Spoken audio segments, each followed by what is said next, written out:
भारत के सबसे प्राचीन पर्वत श्रृंखलाओं में से एक अरावली, जो सदियों से उत्तर भारत के पर्यावरणीय संतुलन की रीढ़ रही है, आज एक बार फिर बड़े सवालों के घेरे में है। हालिया अदालती व्याख्या, जिसे आम भाषा में 100 मीटर वाला फैसला कहा जा रहा है, ने देश में बहस छेड़ दी। सवाल सिर्फ इतना नहीं है कि किसी पहाड़ी को जंगल माना जाए या नहीं, पहाड़ माना जाए या नहीं। सवाल यह है कि क्या कागजी परिभाषाएं प्रकृति की वास्तविकता को बदल सकती हैं।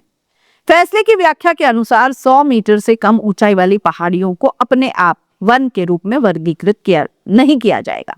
इसका सीधा अर्थ यह निकाला जा रहा है कि ऐसी पहाड़ियों पर खनन, कटान और समतलीकरण की राह आसान हो सकती है। आलोचकों का कहना है कि ऊंचाई की यह रेखा प्रकृति के साथ न्याय नहीं करती, क्योंकि इकोसिस्टम किसी स्केल से नहीं, समग्रता से चलता है। आज जो पहाड़ है वे कल टीले कहलाने लगेंगे और फिर कागजों से गायब हो जाएंगे। पर्यावरणविदों की चिंता यह है कि यदि ऊंचाई ही एकमात्र मानदंड बना तो मापन में हेरफेर की गुंजाइश बढ़ जाएगी। 110 मीटर की पहाड़ी 99 मीटर कैसे दिखेगी, इसका जवाब कौन लेगा? और यदि जवाबदेही तय नहीं हुई तो नुकसान स्थायी होगा। राजनीतिक और सामाजिक मंचों पर यह सवाल जोर पकड़ रहा है कि इस व्याख्या से फायदा आखिर किसे होगा। विपक्षी नेताओं और सामाजिक संगठनों ने आरोप लगाया कि यह रास्ता बड़े कॉर्पोरेट हितों के लिए खोला जा रहा है। कुछ पोस्ट और वक्तव्यों में सीधे तौर पर उद्योगपतियों, खासकर अडानी ग्रुप के सीमेंट और खनन हितों का जिक्र किया गया। आरोप है कि अरावली के सीने को चीरकर औद्योगिक विस्तार का खाका खींचा जा रहा है। यहीं पर बहस और तीखी हो जाती है। एक और, उत्तराखंड में वन भूमि पर कब्जों के मामलों में अदालत सख्ती दिखाती है। स्वतः संज्ञान, फैक्ट फाइंडिंग कमेटी, जमीन की बिक्री और निर्माण पर रोक। दूसरी ओर अरावली जैसी विशाल और संवेदनशील श्रृंखला में परिभाषा बदलकर संरक्षण की दीवार को पतला कर दिया जाता है। क्या पर्यावरण संरक्षण का पैमाना राज्यों के हिसाब से बदलेगा? इस संदर्भ में सुप्रीम कोर्ट ऑफ इंडिया की भूमिका पर भी सवाल उठ रहे हैं। लोग पूछ रहे हैं कि क्या एक जगह जंगल की जमीन पर सख्ती और दूसरी जगह ढील न्याय संगत है? अरावली सिर्फ पत्थरों की कतार नहीं है, ये दिल्ली, एनसीआर और पश्चिमी भारत के लिए ग्रीन लंग्स की तरह काम करती है।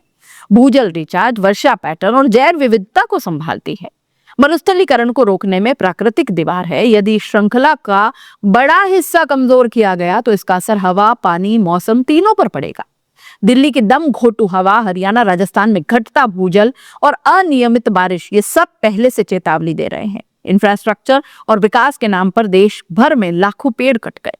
वृक्षारोपण के आंकड़े बढ़ते हैं, पर लगाए गए पौधों का जीवन अक्सर महीनों में सिमट जाता है।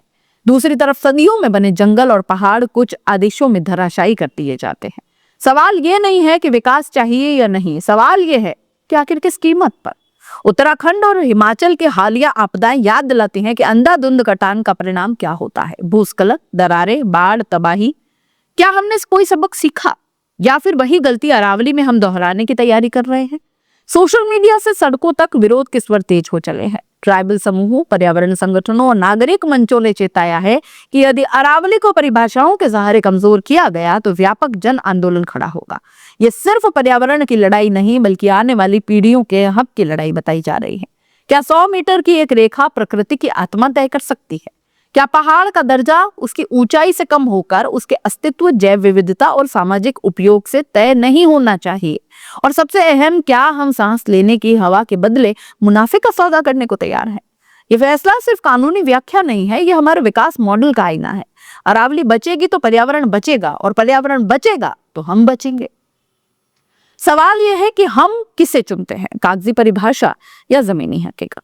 आप इस पूरे मामले को कैसे देख रहे हैं? अपनी राय कमेंट बॉक्स में लिख भेजिए। जाते जाते चैनल को लाइक, शेयर और सब्सक्राइब तो करना ही है। नमस्कार।